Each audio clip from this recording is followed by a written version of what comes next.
Okay, so we went to the farmer's market this morning and we got these fresh berries and cherries and nectarines, apricots. These are all good choices for the rum pot. Cherries usually come into season first. This is the end of cherry season, but we have those and I love them in the rum pot, so we're going to put those in. First I'm going to wash all of this fruit, and then I'm going to take everything off. I'm not going to use all of this quantity of fruit, and I'm going to put it in layers, which I'll show you. Some people don't like strawberries in there or blackberries because of the little seeds, and you don't want any of the leaf material in there, and you don't want any bruised fruit, and certainly no stems. Personally, so I'm washing the fruit. I've got cherries, nectarines, apricots, and peaches. All of those I'm going to take the pits out, but I'm going to leave the skins on. You can take the skin off if you want, but it's not necessary in my book. I've seen some recipes do it that way. Also, if you use pears, you probably want to take the skin off. Some people don't like berries like strawberries in their rum pot because of the little seeds. Same thing with blackberries, but for sure, if you include them, do not let any leaves get in there. And also, you're checking your fruit for bruises. You don't want bruises in there.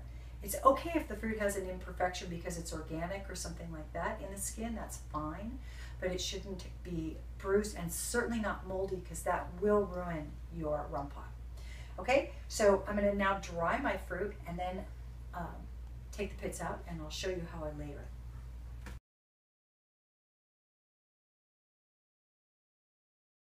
it. A cup of pitted cherries and 2 handfuls of pitted apricots.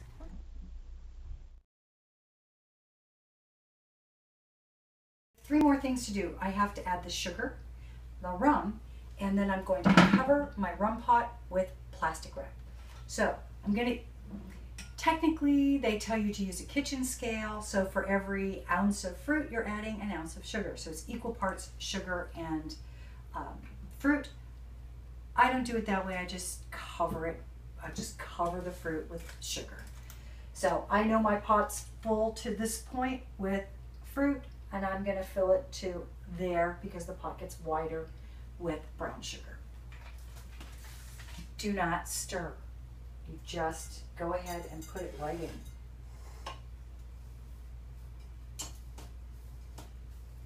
If this happens to be dark brown sugar, you can use light brown sugar. It's up to you. You could use a combination of both. You can use white rum, you can use dark rum, you can use spiced rum. And as you go, you may decide to taste your rum pot in a couple of weeks. Oh, I should tell you something. The fruit is going to change color. It's going to change size, it's going to change color, it's going to get dark. And you might think like, ooh, that looks unappetizing, because it's going to look, you know, dark like syrup. That's okay. It's totally okay. That's just part of the process. And when you taste it, you may decide that you would like to add a little flavoring. I'm probably going to add a cinnamon stick or 2 to this pot, just because I think that would be delicious. Okay? So that is the sugar. It is full of sugar up to here. And now I'm going to float the whole thing in rum. So I keep my brown sugar in this container, and I do this with my flour and white sugar and so forth, rice, and I do it because years and years and years ago, when I was a new bride, I got pantry moths, because they lay their eggs in the packaging. You buy it from the store, so things that you don't use up that frequently, like your flour or maybe a big bag of rice, the moths then hatch in your pantry, and it becomes a nightmare, and you have to throw all your food away. It's disgusting. So I like these airtight containers, and they come with these spoons. So you can pick this up at your grocery store. Who makes this? That I can't. Oh, it's upside down. It's made in the USA by Oggi, O-G-G-I. I think you can get these at Smart and Final, Ralph's, places like that. Okay. Okay. And then I'm using Sailor Jerry this year, spiced rum.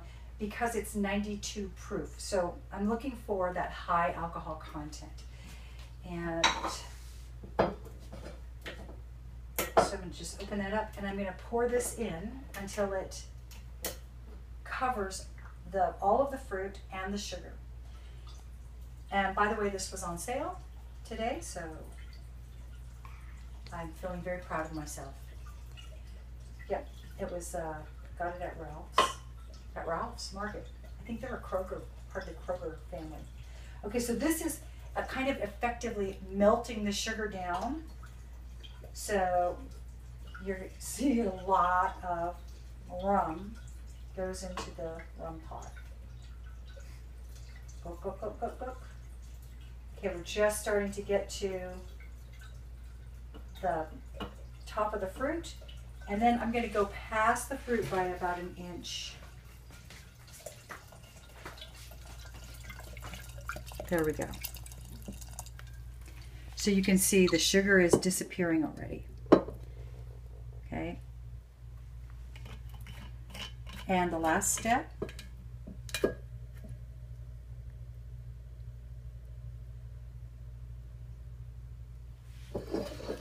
The last step is to put the plastic wrap on.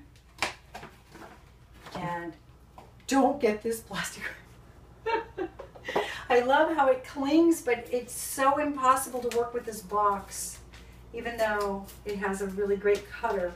Once it goes wonky, it's just a frustration. So there we go. It clings really well though. So I'm going to cut it with my scissor. I'm going to let it hang over just like that. Make it nice and tight. So that is airtight, and that is to prevent the evaporation of the alcohol. And then I'm going to, well, that's too tight. So I have to loosen my cling a little bit and let it go down so that I can add my lid firmly. So you can see what I'm doing here, right? And then I have a seal, a second seal here. There we go. So it's all ready now to go into its little cupboard, and it's going to stay in there undisturbed, completely undisturbed. When I get another batch of fruit, I may add it. I don't have that much room in this pot, but the fruit will settle down a little bit, and so I will have room to add maybe another half pound of fruit. And then I will add more sugar and more rum, and when it's full to the top, that's it. I don't touch it again until we're ready to taste it. Okay? That's it for me today. I'm Lisa Keating with Encino Mom TV, and this video has been made exclusively for you by Lizzie K.